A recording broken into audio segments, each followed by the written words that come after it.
Hello everyone. Standard 10 chapter 1 संवदत्वम यानी कि साथ में बोलो।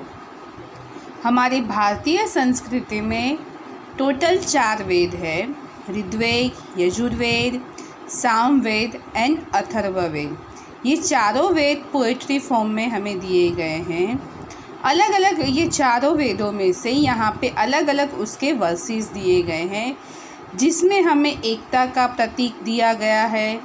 एक में अपने काम को समय अनुसार करना, अपने माता पिता की रिस्पेक्ट करना, सबके बारे में अच्छा सोचना, अपने देशवासियों के लिए अच्छा सोचना, ये सारी चीज़ें यहाँ इस वर्सेस में पोएट्री फॉर्म में दी गई है। फर्स्ट वर्सेस हम यहाँ पे पढ़ेंगे।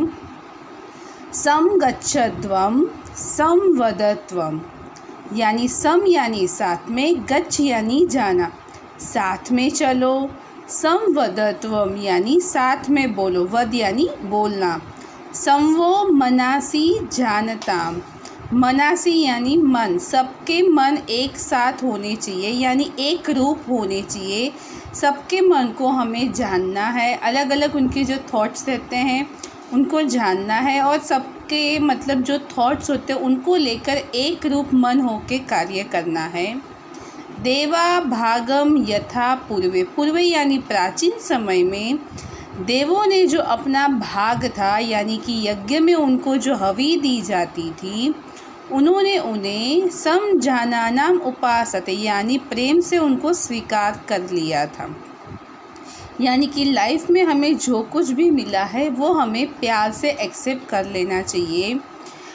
वैसे ही जैसे कि यहाँ पे दिया गया है कि देव के पास तो सब कुछ होता है, उन्हें कोई भी चीज़ की कमी नहीं होती है, लेकिन यज्ञ में अगर उनको घी की हवि दी जाती है, फल फ्रूट जो भी दान देते थे, या छोटा हो या बड़ा हो, तो भी वो प्यार से उसको स्वीकार कर लेते थे।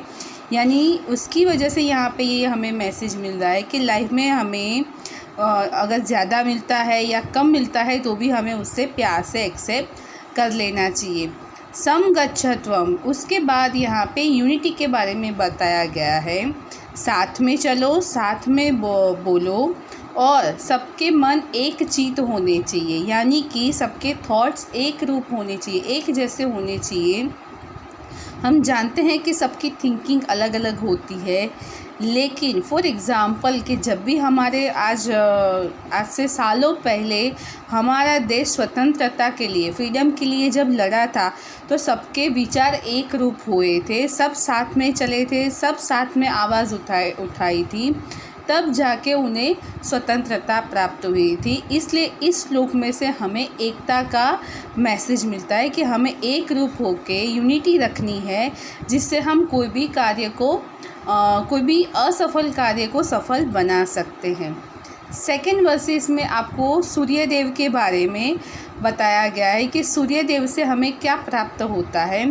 विश्वानि देव सविता दुरितानि परासुव यत्तन भद्रम तन्न आसु। विश्व के जो देव है सविता यानी सूर्य, दुरितानि परासुव, हमारे लिए जो भी कष्ट है, दुख है, उन्हें आप दूर कीजिए। परासुव यानी उसको दूर करना। यत्तन भद्रम, भद्रम यानी कल्याण, यानी कि जो हमारे लिए कल्याणकारी है वो हमें, तन्न आसुव, वो हमें प्राप्त हो। विश्व के देव जो सूर्य देव है, उन्हें प्रार्थना की गई है कि जो भी हमारे लिए कष्टदायी है, हमारे जो दुख है, उन्हें आप दूर कीजिए, और हमारे लिए जो कल्याणकारी है वो हमें प्राप्त हो। ये जो प्रार्थना है, ये जो वर्सेस यहाँ पे दी गई है, वर्सेस जो दिया गया है, उसमें आप सुबह सुबह ये प्रार्थना आप सूर्य देव को करते समय ये श्लोक बोला जाता है। और उनसे एक चीज़ और सीखने को मिल रही है कि समय सूचकता, सूर्य कभी हमेशा मतलब आप देखोगे कि कभी लेट नहीं होता है, परफेक्ट टाइम पे, चाहे कोई भी सीज़न हो या कोई भी तूफ़ान हो, बारिश हो, कुछ भी हो, गर्मी हो, तो हमेशा अपने टाइम पे ही वो आते हैं। कभी ऐसा हुआ कि कभी वो लेट आए कि चलो मैं आज लेट आता हूँ, नहीं, ऐसा कभी नहीं होता है। वो अपने परफेक्ट टाइम पे आते हैं। तो समय सूचकता, उसके मतलब ये वर्सेस से हमें समय सूचकता की सीख मिलती है। तो हमें उनके गुणों को प्राप्त करना चाहिए, अपनाना चाहिए, और हमारे लिए जो कल्याणकारी है वो हमें प्राप्त करना चाहिए।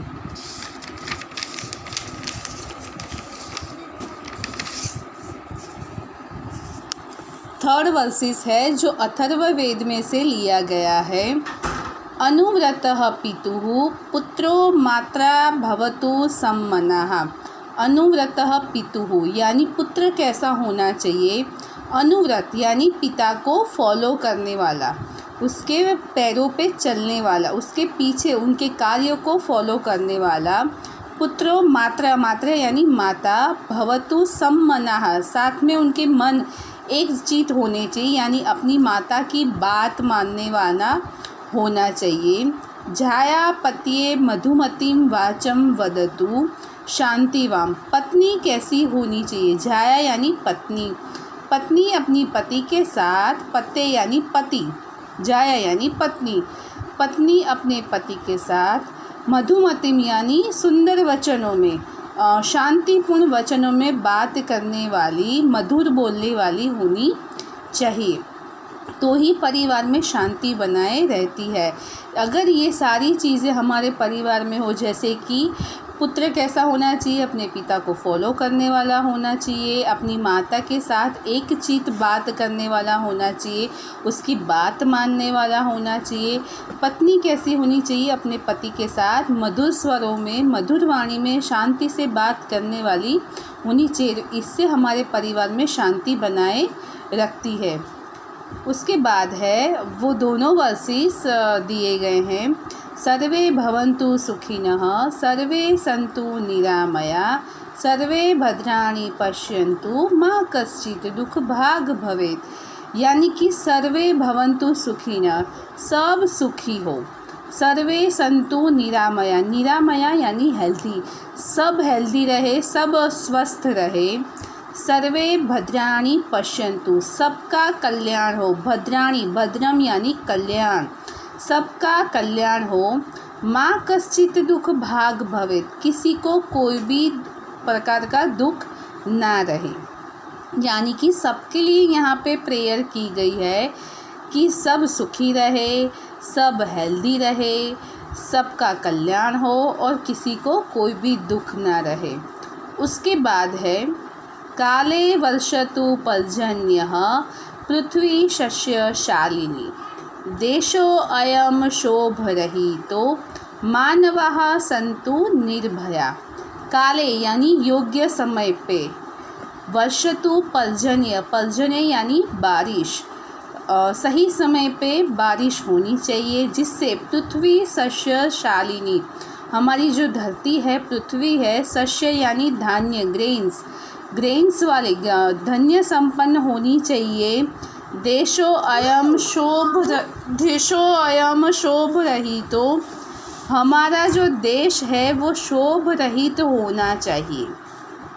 हमारे देश में किसी को भी कोई भय न रहे, और मानवा सन्तु निर्भया, सारे मनुष्य निर्भय हो। काले वर्षतु पर्जन्य यानी बारिश टाइम पे होनी चाहिए, सही योग्य समय पे। अगर समय से बारिश नहीं आई थी या तो दुकाल पड़ेगा, अगर बारिश ज़्यादा भी हो जाती है तो भी धान्य को नुकसान पहुंचता है, या कोई अलग सीज़न में आ जाती है तो भी प्रॉब्लम्स होते हैं, जिससे हमारे जो ग्रेन्स होते हैं, फल फ्रूट जो मतलब हमारे फार्मर्स ने उगाए, मतलब वो ग्रो अप किए होते हैं, वो सीड्स वगैरह वो सारे बेकार हो जाते हैं। इसीलिए हमेशा ये प्रेयर करनी चाहिए इंद्र देव को, जो बारिश के देवता है, उनको अगर हम प्रेयर करें तो उनको प्रेयर में ये वर्सेस जब तभी बोला जाता है कि काले वर्षतु पर्जन्य, यानी कि योग्य समय पे बारिश होनी चाहिए, जिससे हमारी पृथ्वी जो है वो शस्यशालिनी हो। शस्यशालिनी यानी धान्य संपन्न होनी चाहिए, अच्छे हमारे ग्रेन्स उत्पन्न हो, यानी हमारा अनाज बहुत अच्छे से फले फूले, देशो अयम शोभ रहितो, जिससे लोग डरे नहीं, सबके पास अच्छी मतलब कमाई हो, उनके पास अच्छा पैसा मिले। और मानवाः सन्तु निर्भया, यानी कि सारे मनुष्य निर्भय हो जाए। यहाँ पे आपका चैप्टर फर्स्ट संवदत्वम यहाँ पे ख़त्म होता है, जिसमें फर्स्ट वर्सेस में हमने सीखा कि जिसमें एकता का प्रतीक दिया गया है, एकता के बारे में बात की गई है। दूसरे वर्सेस में आपको सूर्यदेव की प्रार्थना करनी है, यानी उसमें जो हमारे लिए कल्याणकारी है वो हमें प्राप्त हो। उसके बाद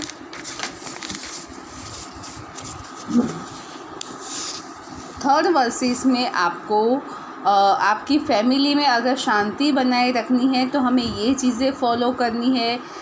फोर्थ वाले जो वर्सेस में दिया है, जिसमें सबके लिए हमने प्रेयर की गई है, वो यहाँ पे दर्शाया है। और लास्ट जो फिफ्थ वर्सेस में बारिश के बारे में यहाँ पे कहा गया है।